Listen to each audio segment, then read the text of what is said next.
Is your machine getting a bit whiffy? I'm Bryn and here are 3 quick tips on how to get rid of the pong and freshen up your washer.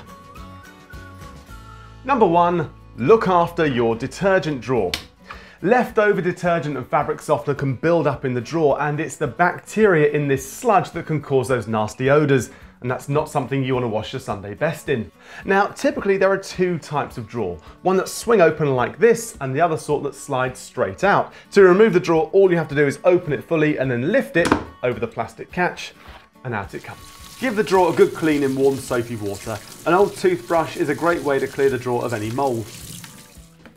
You can also leave the detergent drawer open slightly when not in use. This will allow the drawer to dry out and avoid any more mouldy build-up. Number 2, look after your door seals. Leftover detergent loves nothing better than to pool in the bottom of door seals, so after every wash, use a dry cloth to wipe away the inside of the seal.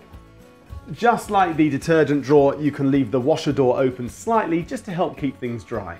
Number 3, every month run a service or hot wash with something like this lime scale and grease remover. Simply run an empty wash on its hottest setting or service setting if your machine has one. That's better. 3 easy steps to getting your washer fresh and clean. To order any lime scale and grease remover or book one of our thousands of engineers local to you, visit hotpointservice.co.uk.